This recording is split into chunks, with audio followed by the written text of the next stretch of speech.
Everybody ready? Everybody good? All right. Thumbs.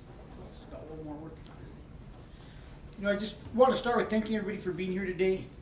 National rankings for auto theft have come out, and it's going to take us down a historical path. When I returned in 2017, Albuquerque was #1 in the country for auto theft.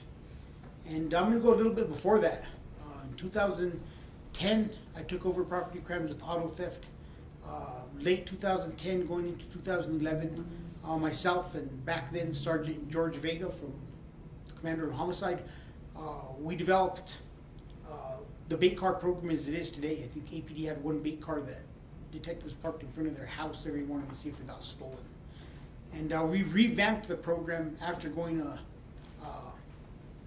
Fort Worth, Texas. And we came back and we rolled out the bait car program as it stands today.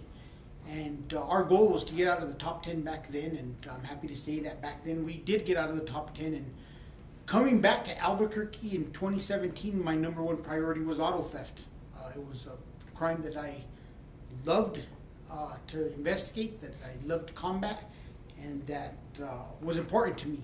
And I'm happy to announce that we have dropped to #6 in the nation for auto theft, and preliminary numbers for 2023 have us down approximately 12% year to date. And from speaking to other chiefs across the country, are still seeing this crime skyrocket in their areas. And preliminary numbers that were provided from NICB, every indication is, as long as we keep this trend going, that we will hopefully be able to further drop in this list next year. And our goal is always to get out of the top 10 and continue to lower this. What does this equal? It equals 2,000 less stolen cars in the city of Albuquerque as opposed to 2017, which is important for us. This is also the metro ranking area, so our specific numbers to Albuquerque may actually be a little bit lower.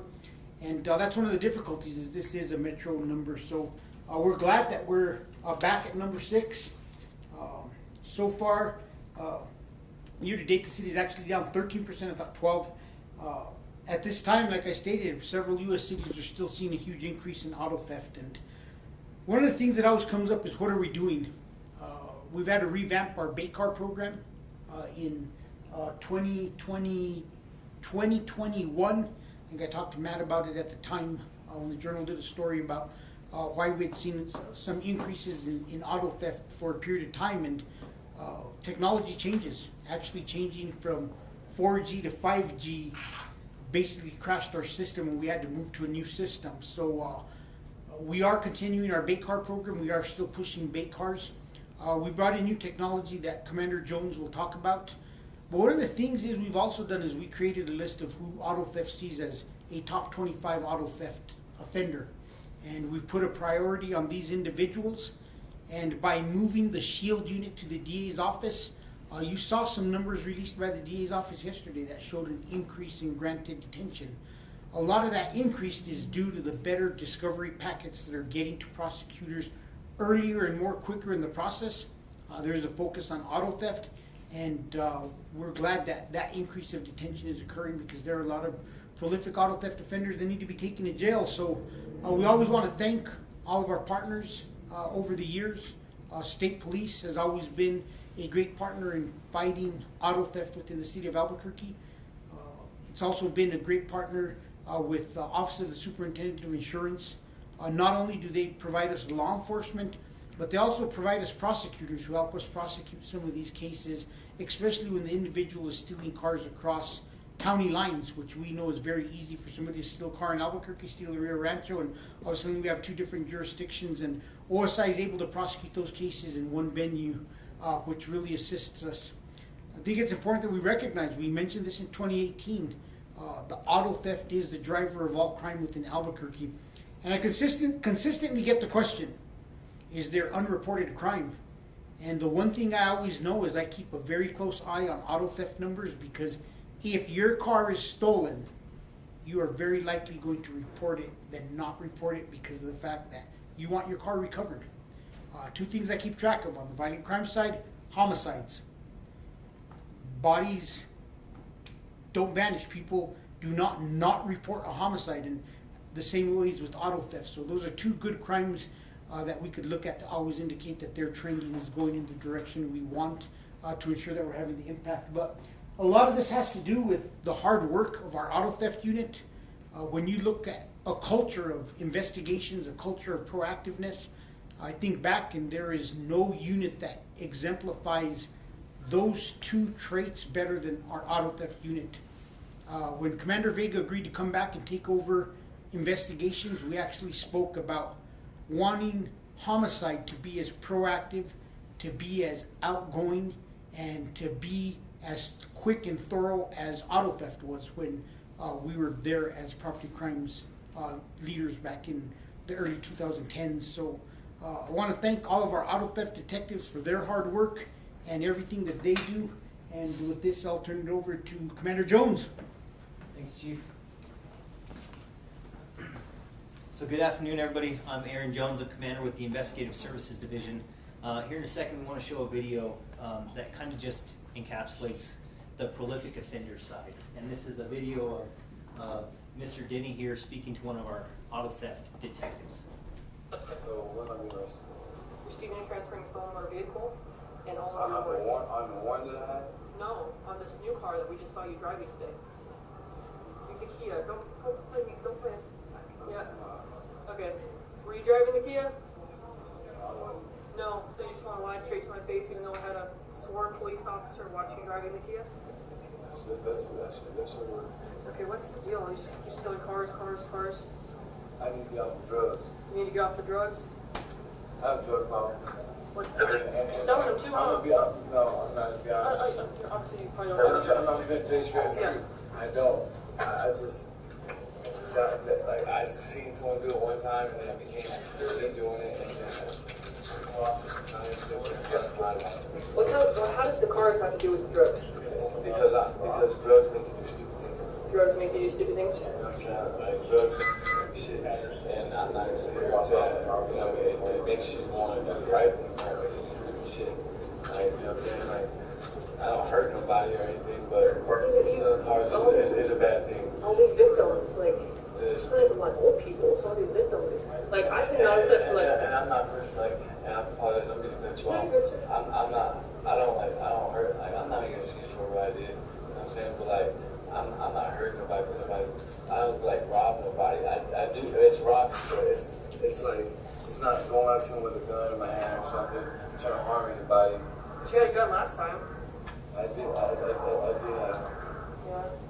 But I see your point, but your point doesn't make sense to me because there is victims here. But it doesn't. You put people out of a lot of money. I think this is probably your 14th case. Your 14th case in the city of Albuquerque reference stolen vehicles. Like, you're known by every officer in the auto theft unit. Like what do we got to do to get you to stop stealing cars? Get you off the drugs? Or we have to keep you in jail? I just found out I'm having a baby too, so that's like. Oh man, with that chick, you don't want to come out? No, my chick was in there. No. She isn't associated with drugs. She's trying to get me to get off the drugs. All right, so a couple things we want to highlight. So this is an example of an individual who had multiple auto thefts over the past couple of years, and actually, I believe there was 4 in a very quick succession, which the auto theft detectives knew Mr. Denny. And part of that is when the chief came back to APD, he wanted us to start a top 25 auto theft list, which would identify prolific auto theft offenders who are victimizing citizens in Albuquerque and are currently driving the crime category of auto theft. And Mr. Denny rose to that list, and it's evident because as the detective was mentioning, she said everybody in auto theft knows who you are, and they were aware of how many cases they had arrested him prior to this incident where he ran with a handgun. She referenced that in her interview. But also one thing I want to highlight is auto theft is a very proactive unit, but there's also sympathy and empathy, right? In the way that she's talking to Mr. Denny here, talking about, hey, how can we get you off of this? How can we prevent you from being another auto theft offender tomorrow? And case in point, he said, I got to get off the drugs. So auto theft, Chief mentioned it earlier, auto theft is the vehicle that ties a multitude of crimes together, including narcotics use, and it's a way that they can supplement and get money for their drug habit. So, real quick, just to highlight the top 25 list, the way that we identified top 25 offenders was we wanted to look at those auto theft offenders who committed violent crime in the city. So where there was auto theft and violent crime that crossed over, that was one of our tiers for identifying the top 25. And then as you kind of go down from violence, it's how prolific are they? How many auto theft offenses have they had in a recent time period? And those would make it to the top 25. The whole purpose of this is for the auto theft unit to identify, know who those offenders are, and then to try to get them to stop being on the top 25 list. So that's really a good video to kind of showcase that. You see that drug use, fentanyl use is a huge driver for people that are stealing cars. And it isn't a victimless crime.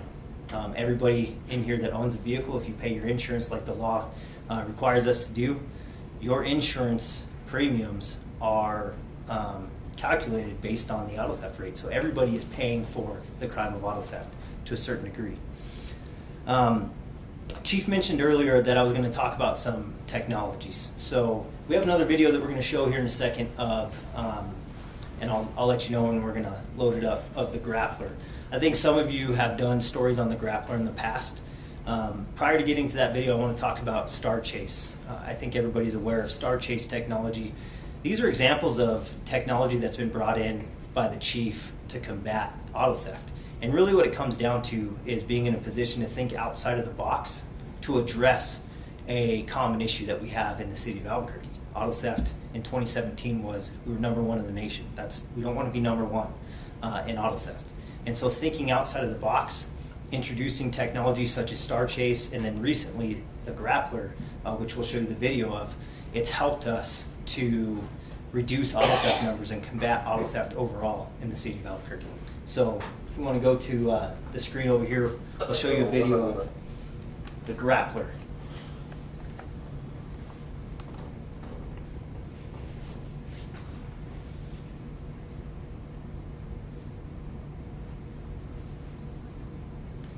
It's a short video, and one thing that I'll highlight is you can see the image that is on the screen right now. Is you can see that there is a tether between the stolen vehicle and the vehicle that law enforcement is driving.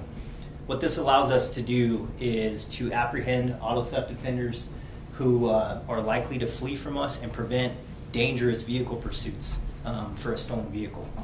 And you know, we don't pursue stolen vehicles. That's not something that we do with our pursuit policy, but this allows us to apprehend them in a safe manner to where they can't leave.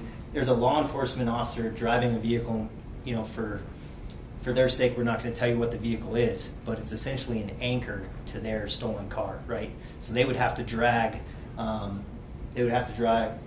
police vehicle that's behind them in order to escape, and that just doesn't happen. So, Chief Medina, do you have anything you want to add?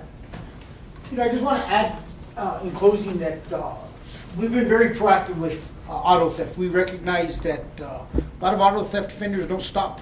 And with our current pursuit policy and the same pursuit policy across this country, that it's something that we need to work to make sure that we have options for our officers. And I just want to thank this administration and the mayor and city council for everything they've given us. We got a new helicopter, which has definitely helped us in apprehending these individuals and having air support more readily available for officers to track these vehicles. Star Chase is actually recognizing APD for its work in combating auto theft and using their products to take the danger out of vehicle pursuits and ensuring that we're taking individuals into custody. And they're set to make an announcement in the near future on that. We have Star Chase, we have spike belts, we have the grappler, and we have air support, and we have a lot of different options. And the message for those that are committing auto theft is quite simple, is there are a lot of ways for us to catch you. You may think you're running today, but eventually at some point in time we're going to catch up, and we'll continue to work with the district attorney's office. It's no different today than it was in 2010, 2011, and the fact that we always have had some level of difficulties in keeping repeat offenders in custody. I mean, today they showed you an example of somebody, and I remember in 2010 and 11, the intense news stories about the Brasher brothers and everything that they were involved in terms of auto theft. So we will continue to fight this crime. We know that it's key to a lot of other crimes. We've had, in the recent few months, we had a young lady lose her life trying to get her stolen car back. We had a 5-year-old that died in a home, and the 2 vehicles involved in those homicides were both stolen motor vehicles. So we'll continue to put an emphasis on auto theft because we do believe it is a driver of a lot of other crimes within the state of Albuquerque, and hopefully we could continue to reduce this number and move in the right direction. With that, questions, Gilbert? You understand about reporting auto thefts and how Oh, it changed? we have changed some things, and I just want to make sure that we're really clear about this. If you know where your car's at, you should ask for an officer to go out and say, hey, my stolen car is right here now, I know where it's at. But in terms of a stolen car where you wake up in the morning or you come out of a store and your car is gone and you have no idea where your car is, we do require you to report that over telephone report unit. And there's a variety of reasons. APD, like every other agency across this country, is short officers. And we want to make sure that we're getting the best use out of our officers. I want officers finding stolen cars, and the one thing I do know is when you're reporting your car stolen and you don't know where it's at, it's not where you're at. And it doesn't make sense to dispatch an officer to a home that we know the stolen car is not at. We want our officers being proactive and looking for them. So we have made changes, and I think the biggest change is if you don't know where your car is at, we're going to ask you to report it over the telephone. It's more efficient, keeps our officers in service, and it enables us to continue to be proactive to take these individuals into custody or to respond to other priority calls. So with that, take questions? Yes, ma'am. How many grapplers do you guys have? How long have you been using them, and how do they work exactly? How does it grab the wheel like that? Aaron, take that. So we have a handful. I think I won't give you the exact numbers, but we do have multiple grapplers. We started that, Chief. We brought that pretty much at the end of last year and beginning of this year. There was a trial period that we used to make sure that it would work in Albuquerque. We wanted to obviously ensure that it was safe to have a policy to back that up. But it's been in service in its current form for most of this year. Okay. And do you guys know how many people you've apprehended using a grappler? We actually do have those stats. I don't have them with me today, but that's something we can provide. And then how does it work? So the way it works is the vehicle that's deploying the grappler has you saw the strap that was kind of in between the stolen vehicle and our police vehicle. It's like a tow strap. And so a mechanism on the front of the police vehicle attaches that strap to the rear tire, and then that rear tire will lock that strap up, and then it'll create that tension where there's essentially an anchor that's dragging that vehicle or preventing that vehicle from moving. Okay. And then have you noticed any changes in the reason people are stealing cars now? Are there any differences in what you guys are seeing as to, like, why is it different than it used to be as to why people steal cars, the reasons, or the kind of cars they steal? I don't see a big change. I do see a change in how historically they're used. We know that one reason why, and there's not just one reason why cars are stolen. One reason why cars are stolen is individuals have substance abuse problems. They steal the cars to commit other crimes to fuel their drug problem. Or they use it as their means of transportation, or they pick it up during a drug transaction. Every officer is going to tell you they know they've taken a report with what we call a clucked car. Basically, drug dealer took a car from drug addict who owed them money. And a lot of times those cars pass different hands. I think the biggest thing that we're seeing an increase of that has always happened is now criminal element has figured out to use these cars to commit more violent crime. The one thing we're seeing is there is a lot of individuals who steal cars to purposely commit robberies. We saw it in the case of homicides that had occurred within the city where we had individuals who stole vehicles and then committed homicides using those vehicles. So There's always been vehicles being stolen for drugs and to commit crime, but the thing different is we're seeing more and more individuals utilizing them to commit violent crimes within the city. We did a story about a dealership where his cars got stolen, and he invented a device where with a press of a button it disables the car. Would you say that APD recommends people installing these types of devices? You know, I've always recommended a layered approach to protecting your vehicle. I own a 2004 F-250 pickup truck diesel. It used to be one of the most stolen pickup trucks.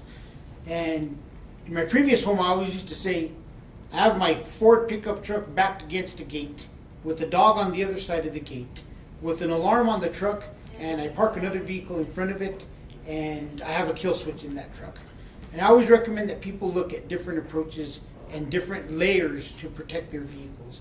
It simply could be where you park it, added on with some kind of anti-theft device. I think that any kind of GPS program or any kind of kill switch is something that's important, and even just a steering wheel lock has shown that it will prevent individuals from taking a vehicle. So whether it's VIN etching, steering wheel locks, where you park your vehicle, ignition kill switches, or some kind of process to track your vehicle if it gets stolen, every one of those will help either prevent your car from being stolen or help it get recovered rather quickly if it is stolen. Any other questions? Chief, with the drop in the auto theft rate, has that led to a drop in other crimes around the city? I think we've seen across the board since 17, all of our property crimes are down. Violent crimes are down slightly this year. We do have a reduction in homicides. So I think it goes back to what we said in 2017. At the end of 2017, early 2018, is auto theft is a driver of crime within the community. And by picking up individuals and stolen motor vehicles, we're impacting crime across the board. And you know, our relationship with OSI helps us get longer sentences, more specialized prosecution, so we see a lot of success in that. Nick? Yeah, what kind of things are you doing to combat juveniles with stolen vehicles, and is there going to be a program developed to combat those like you did with the 25 list? You know, if there is a juvenile who is involved in stealing cars and they are stealing them at a rate that should make them a top 25 offender, there's nothing that prevents us from putting that individual on the top 25 list. So, yes, juveniles, if they're at that rate, they will be on that list. Go ahead, Nick, you have another? No. Chief, okay, go ahead. No, you go. Okay, Chief, what would you say to the residents who think the department isn't helping them when their vehicle gets stolen? For example, we've received reports that police aides show up to their place of business or their home just to gather information, but really they don't have any follow-ups like investigating from police officers. That's when they have to start going out on the streets and looking for their cars, and it can turn into something bigger. You know, I think it's important for citizens to recognize, number one, that it is difficult to recover stolen cars. We don't always have a vehicle to recover.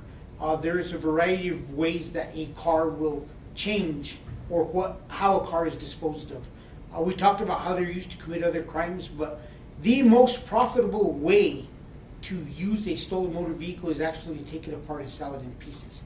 So we do know that we have chop shops that sometimes will take a car apart, sell it in pieces, and that car is never to be recovered again.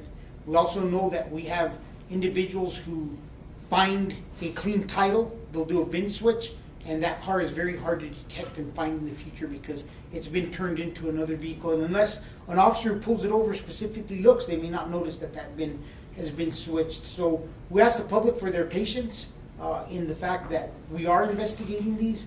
We are focusing on the most prolific auto theft offenders because that makes the big impact to the problem of auto theft as in itself.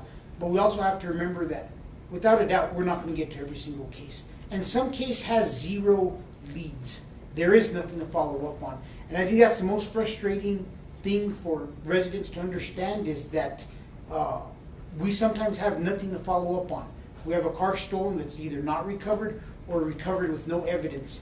And the evidence that it's recovered is really key also where it's located. Sometimes we find fingerprints on the outside of the car. It may give us somebody to look at, but it doesn't give us enough to charge an individual.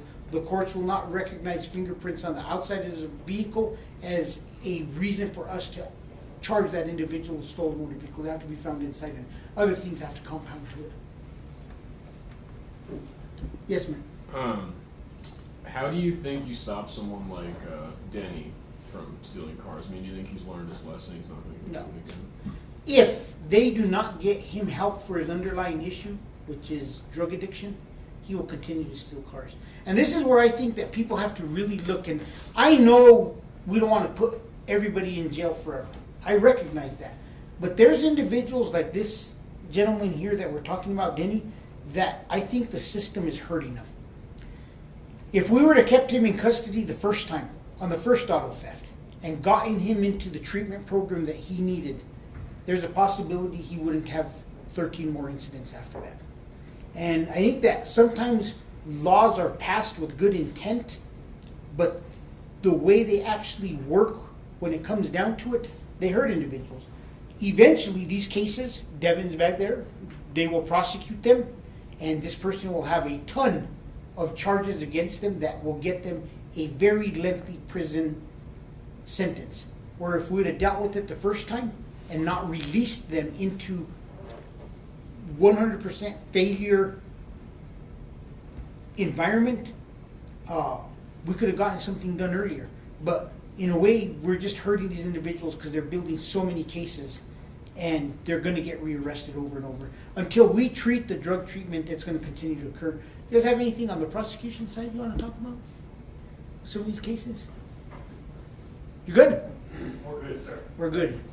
Do you think APD is responsible for getting these people clean off drugs? No, but I think APD has a voice, and we need to continue to advocate, and we need to continue to educate, whether it's the state legislature, prosecutors, courts, everybody possible, that this is what we're seeing, and these are the long-term solutions. So, no, APD is not responsible, but we should be make sure that our voice is heard, and that we continue to educate everybody, including the public, that the solution is getting these individuals help, and that maybe some of the processes we've set up in the past aren't necessarily doing what we intended them to do. Chief, you had talked at the beginning there about the bait car program and how that played a factor into auto theft dropping. Can you go a little bit more into depth about how the bait car program works and how that led to a drop in the auto theft rate? You know, in 2010 timeframe, we looked and we had one bait car. And myself, Commander Vega, went to Fort Worth and we looked at see, and Minneapolis was the agency that was giving the bait car class. And I remember sitting there saying, we're going to have this program by the end of the year. And then Chief Schultz was great in getting us the funding, and we purchased our first 10 bait cars. And we deploy bait cars in two ways since back then. First, we do long-term deployments where we basically leave a bait car somewhere to be stolen. We do that based off statistics, where is it more likely to get stolen. And we also do scenario-based bait car deployments at times for individuals who are basically criminals of opportunity who end up taking the car rather quickly. And I remember the first bait car deployment we had, I left a car on Pennsylvania and walked off, and within 2 minutes somebody had stolen the car and just driven off. The individual drives off in the car, and we have the ability to turn the car off. And once the car, we get units behind it, we're able to turn the car off. I don't know, did we ever use the lock the door features? We did for a period of time ago. We could lock the doors if we'd like, but there are reasons why, you know, we just have to deal with it and stuff, and we don't lock the doors. But it's eye-opening how quickly an individual will take a car, but it's also has led to great videos. I could think of the videos in the past that you YouTube, and individuals are as happy as can be. And I think one was singing a song about how happy he was when I was suddenly there as a set of lights in the background. And part of the deterrence of it, though, is the public knowing that we have bait cars. And I could tell you we will never give the exact number of bait cars we have, but I cannot count it on two hands. And we'll continue to deploy bait cars, and you just never know when you'll be. But it's a constant fight, because auto theft don't like leadership to release that. We're arresting person after person in a bait car because bait car arrests go down because people stop stealing cars. So it's a battle back and forth of how much we release. I say release everyone. Chief, can you talk about just personally, I've seen signs advertising bait car in the area. Can you kind of talk about the intention behind advertising that there's a bait car? We started that early in 2010, 2011. I think Aaron, when I got transferred from the Southwest to back to property crimes in 2014, Aaron actually picked up my office in a truck that was marked bait car, could be in the area. Bait car advertisement is part of the deterrent. If criminals know and understand that there's bait cars in the area, other places have seen success in advertising that and making sure that people know that there's a possibility you're going to steal a bait car, and it's just a sense of a deterrent. Are bait cars made to look like the cars that people target, or are they just all kinds of different vehicles? All kinds of different vehicles, variety of vehicles. I think one of the most successful bait cars we ever had that I remember in the early days, and I think it ended up getting torched at some point, was a Cadillac Escalade. So, just a variety, you never know what they are. We try to model them off what we're seeing stolen. Mm-hmm. Any other questions? Do you guys have anything? OSI's in the room, our best partner, and they're getting here just in time because we moved things up and we may have forgot to tell them, but we'll take ownership of that. Thanks. Sorry about that. I apologize, a bit of a communication breakdown. We were running a little late this afternoon. My name is Devin Chapman. I'm the Executive Director of the New Mexico Auto Theft Prevention Authority, which is housed in the Office of Superintendent of Insurance. Our main office is here in Albuquerque, and for many years, these slides have been causing us a lot of pain. 16 is missing off of this particular screen, but it was just as bad as 17. And it's when everybody started paying a lot more attention to this issue here in the metro. As you may have heard, my office is charged with kind of watching the entire state. And while we've had great success here, especially with Chief Medina and his folks, who are out there busting their tails all the time and bringing us all the cases we can eat as prosecutors, we have long been talking about the problem as a state problem. And for too long, too many people have kind of brushed it off and said that that's just an Albuquerque thing, that's the price of living in the city. It's not something anyone else has to worry about. For anyone that's seen the NICB numbers that came out last week, and I would imagine you may have made some mention of them. In fact, that's what the rankings we see are based on. We're still in the top 10. Granted, we slipped a spot, which is a blessing. But for the first time ever, we've got other cities in New Mexico that are also in the top of that list. Both Las Cruces and Santa Fe have now climbed into the top 30 for the first time ever. And those are just 3 of the 4 cities that are measured by NICB. So this is no longer just an Albuquerque problem.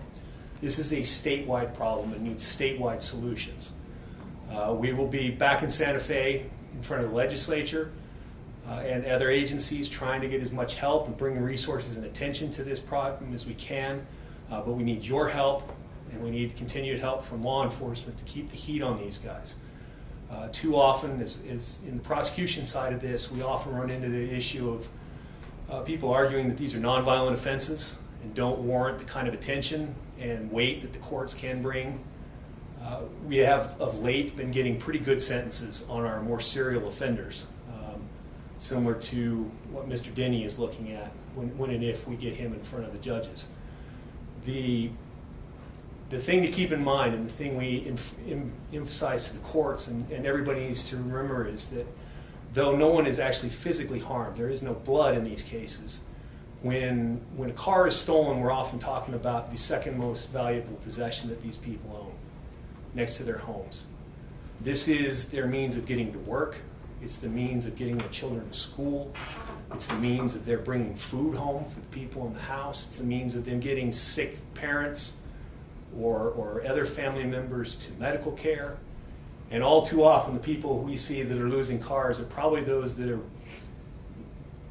the least well situated to absorb a loss like that. And so these losses are significant and they're painful, and we need to address them as such when we get them into the system. Chief is right, we're slowly seeing the results in terms of treatment and the seriousness the courts are taking these cases, but we need to keep our foot on the gas, so to speak, because as we've seen in other jurisdictions around the country, when they relax their efforts, their numbers climb back up through the roof, and we don't want to be there. So thank you for your time this afternoon. Thank you for the opportunity, Chief, and for the work of your guys. But we've got a lot of work still to do, and we need everyone's help to get it done. You know, Devin brought a couple points that are important. We do have 2 new cities from the state of New Mexico that entered the top 30 with Las Cruces and Santa Fe. So this isn't just an Albuquerque metro area. And in reality, the state of New Mexico ranks number 5 in auto theft. The city of Albuquerque and the Albuquerque metro area is 1 below the state. So anybody who tries to say this is an Albuquerque problem, referring back to those numbers, the state of New Mexico actually ranks higher than the Albuquerque metro area in auto theft. And we have good reductions this year, which our number is going to continue to fall. And I don't know about the other cities, but I hope their numbers also being reduced, or they're going to be much closer, and the state's going to have a much bigger issue than we do in the metro area. Es muy importante que nosotros estamos haciendo todo a pescar esos que están robando automóviles, a pescarlos y ponerlos en la cárcel, a estar cierto que las personas de Albuquerque no tienen a penarse que sus carros están robados. One question. You said that the people whose cars are stolen are the least well situated. Are you guys tracking that? Is there something that makes you say that you know that the people whose cars are stolen most often are? It would be, on my part, it would be anecdotal at this point. But obviously, it's folks that are having to park their cars out in more public spaces, either on the street, in bigger parking lots, don't have secure garages, for instance, to put a car in. Those obviously are the vehicles that are more frequently targeted than others. So, yeah, it hits some parts of the community harder than others. You know, Matt, and it does hit individuals who struggle more than it does those individuals that don't. Like, if one of my vehicles was stolen, I'd be upset, but have another vehicle to use. But there are so many people within the metro area that one car is their car for them and for their family to utilize. And during the course of my career, 14 years on graveyard, many times in the morning I took those calls where a car was stolen and the family discovered it in the morning. And I could tell you firsthand that for years the impact and how devastated people were because their primary sense of transportation was lost was huge. It's kind of like residential burglary. People don't think about the invasiveness, but people who suffer these losses very much impacts them at a very personal level. Anything else? Okay, thank you, everybody. Run away?